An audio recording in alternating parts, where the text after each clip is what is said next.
आज आप जानेंगे इवोल्यूशन ऑफ नेटवर्किंग। इसका मतलब है कि नेटवर्किंग अस्तित्व में कैसे आई, नेटवर्किंग का जन्म कैसे हुआ। चलिए इसके बारे में पढ़ते हैं और सीखते हैं। Networking started way back in 1969। Networking जो अस्तित्व में आई वो है 1969 में, with the development of the first network called the ARPANET। दुनिया का सर्वप्रथम जो नेटवर्क था उसका नाम था ARPANET। अब ARPANET क्या है, चलिए इसके बारे में जानते हैं। The US department of defence sponsored a project named ARPANET। US department, संयुक्त राष्ट्र अमेरिका का जो डिफेंस डिपार्टमेंट था उसने एक प्रोजेक्ट स्पॉन्सर किया, मतलब शुरू किया, और उस प्रोजेक्ट को नाम दिया ARPANET। ARPANEट शॉर्ट फॉर्म है, इसका फुल फॉर्म होता है advanced research project agency network. मतलब ये जो एडवांस रिसर्च होनी थी इस प्रोजेक्ट में, और इसमें वो नेटवर्क पर काम करने वाले थे। whose goal was to connect computers at different universities and US defence. इस प्रोजेक्ट का मकसद था कि जो अलग अलग यूनिवर्सिटीज हैं उनके कंप्यूटर्स को कनेक्ट किया जाए और यूएस डिफेंस के जो कंप्यूटर्स हैं उनको भी आपस में जोड़ दिया जाए। Soon, engineers, scientists, students and researchers who were part of this system began exchanging data and messages on it। और जैसे ही नेटवर्क तैयार हुआ तो जो यूनिवर्सिटीज़ थी और डिफेंस डिपार्टमेंट के जो इंजीनियर्स थे, साइंटिस्ट थे, उन्होंने डाटा एक्सचेंज करना शुरू कर दिया, मैसेज एक्सचेंज करना शुरू कर दिया using their computers. Gradually they could play long distance games and also socialize with people. इस प्रकार से जो दूर दूर बैठे हुए लोग थे इन कंप्यूटर्स के माध्यम से गेम खेलने लगे और सोशलाइज होने लगे, वो एक दूसरे से मिलने लगे, बात करने लगे, अपने आइडियाज़ को शेयर करने लगे। ये सब नेटवर्किंग से फ़ायदा हुआ। Hence ARPANET expanded rapidly. इस प्रकार से ARPANET बहुत तेज़ी से विकास किया क्योंकि लोगों को इसमें रुचि आई, इसमें उनको फ़ायदा मिला और ये एक नई चीज़ थी जिससे लोगों को इसमें रुझान पैदा हुआ। इन mid-80s the national science foundation created a new high capacity network called NSF-NET। और ARPANET के बनने के पश्चात 80s में नेशनल साइंस फाउंडेशन ने एक ज़्यादा कैपेसिटी का नेटवर्क तैयार किया जिसकी कैपेसिटी ARPANET से ज़्यादा थी और इसको NSF-NET के नाम से जाना गया। Which allowed only academic research on it's network. जैसा कि मैंने बताया कि ARPANET में यूनिवर्सिटीज़ के साथ डिफेंस डिपार्टमेंट भी जुड़ा हुआ था, लेकिन NSF-NET में केवल एकेडमिक रिसर्च का काम लिया गया, इसमें डिफेंस को नहीं जोड़ा गया। So many private companies build their own networks. इस प्रकार से जो प्राइवेट कंपनीज थी उन्होंने अपने प्राइवेट नेटवर्क बनाना शुरू कर दिया, which were later interconnected along with ARPANET and NSF-NET to form internet. और जिन्होंने बाद में इन प्राइवेट कंपनियों ने ARPANET के साथ जुड़कर NSF के साथ जुड़कर एक इंटरनेट तैयार किया। A network formed by linking two or more networks. इस प्रकार से एक नेटवर्क को दूसरे नेटवर्क से जोड़कर, दूसरे नेटवर्क को तीसरे नेटवर्क से जोड़कर एक प्रकार से एक बहुत ह्यूज नेटवर्क तैयार किया गया जिसको बाद में इंटरनेट के नाम से जाना गया। तो चलिए अब जानते हैं कि इंटरनेट है क्या। The Internet is a system of linked networks that are worldwide in scope and facilitate data communication services such as remote login, file transfer, electronic mail, the World Wide Web and news groups।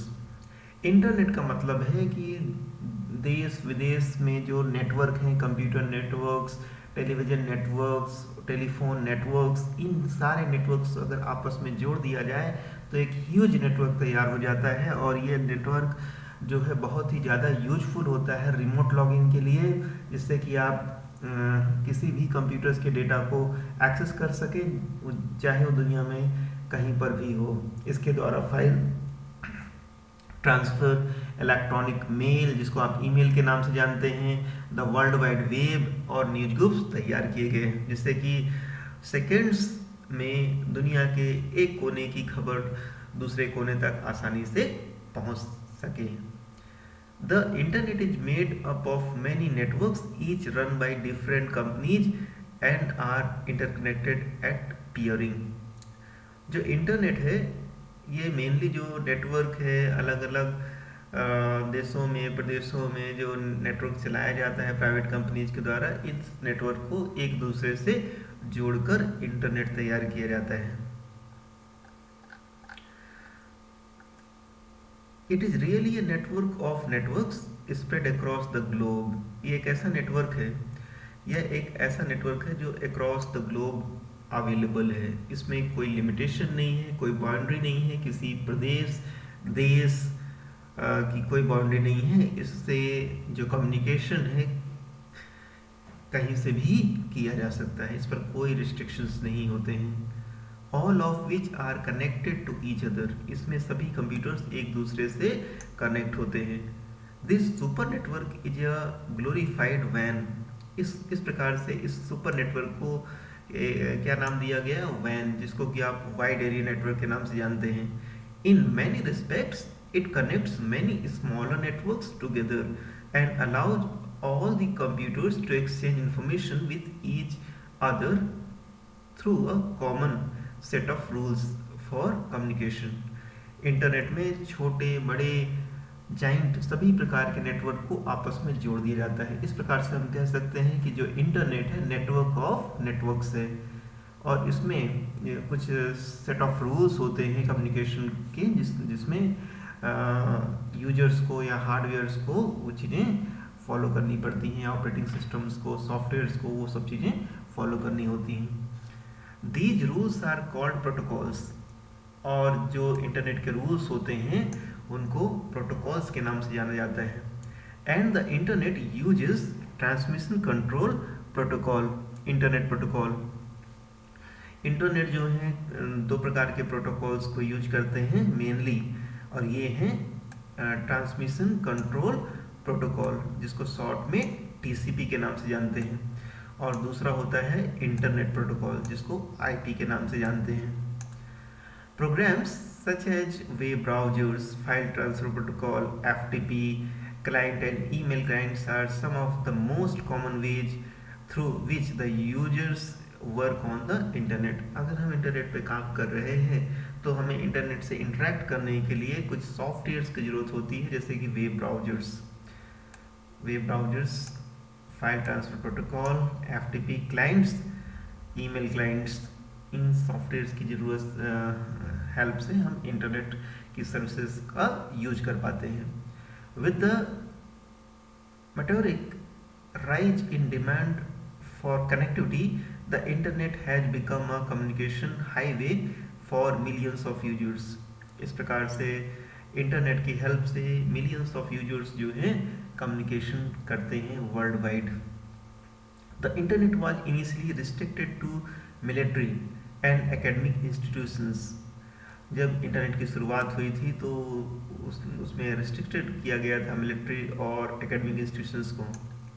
ठीक है, ये बात आप note कर लीजिए कि internet को शुरू में रिस्ट्रिक्ट कर दिया गया था मिलिट्री के लिए और एकेडमिक इंस्टीट्यूशंस के लिए, but now it is a full fledged conduit for any and all forms of information and commerce. लेकिन अब आज के समय में इंटरनेट में सभी प्रकार की सेवाएं शुरू कर दी गई हैं, चाहे वो एजुकेशन हो, डिफेंस हो, या कोई भी क्षेत्र ऐसा नहीं है जहां पर इंटरनेट से संबंधित सेवाएं ना दी जाती हों।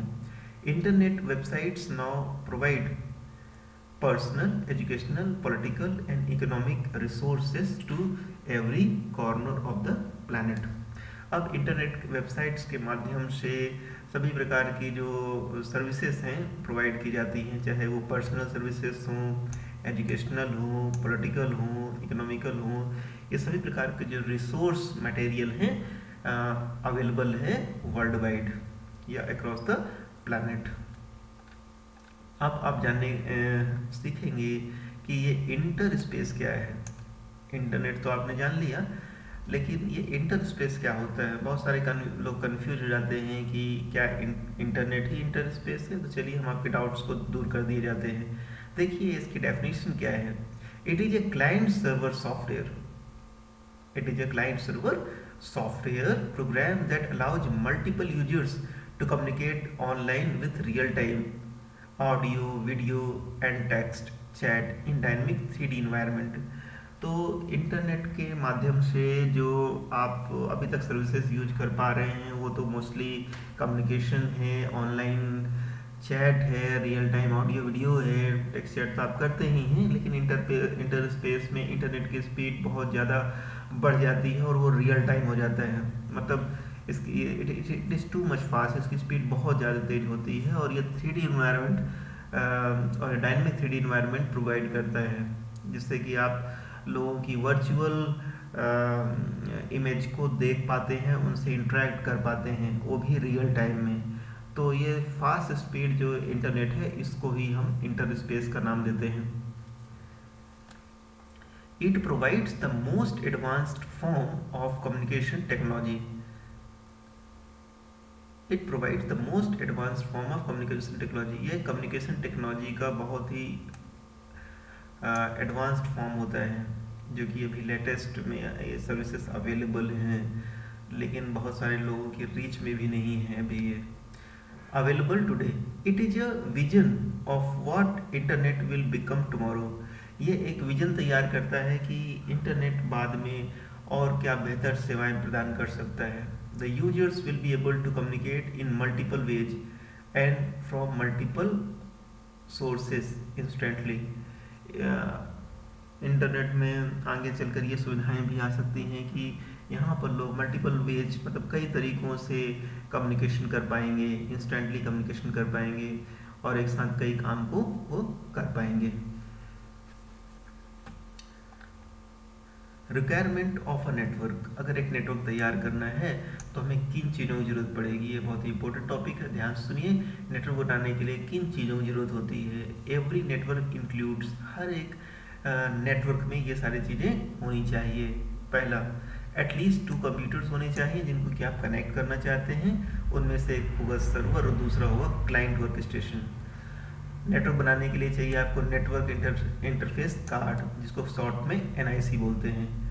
अ कनेक्शन मीडियम, यूजुअली वायर और cable, although wireless communication between network computers and peripherals is also possible.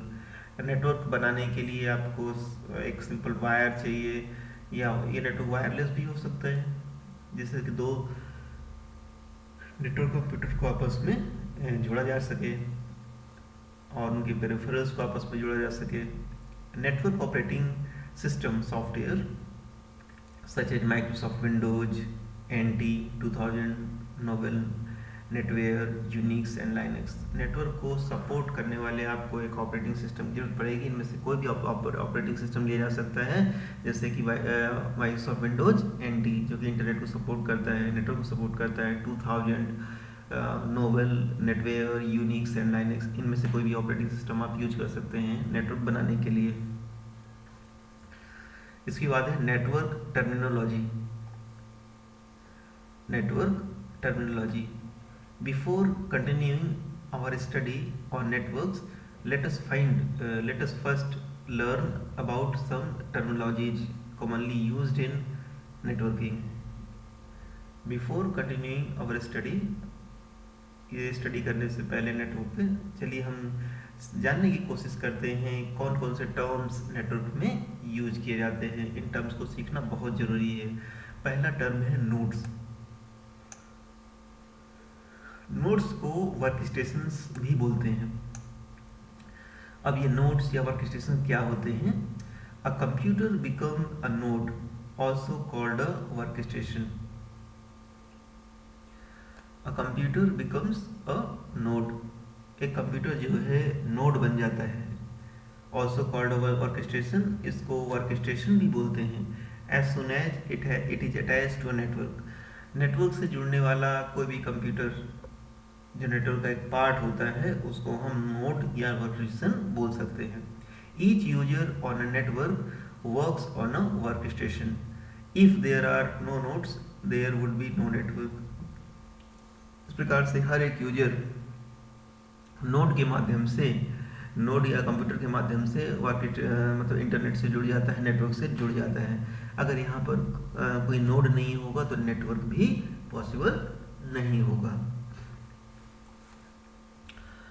दूसरा होता है server, a computer that facilitate sharing of data, software and hardware resources on the network is known as a server. Server भी एक computer होता है, लेकिन ये computer facilitate करता है शेयरिंग ऑफ डाटा, ये डेटा प्रोवाइड करता है दूसरे नोड्स को, सॉफ्टवेयर प्रोवाइड करता है जिससे कि दूसरे यूजर्स या दूसरे नोड पर काम करने वाले जो यूजर्स हैं उस सॉफ्टवेयर पे काम कर सकें, हार्डवेयर रिसोर्सेज प्रोवाइड करता है नेटवर्क पे,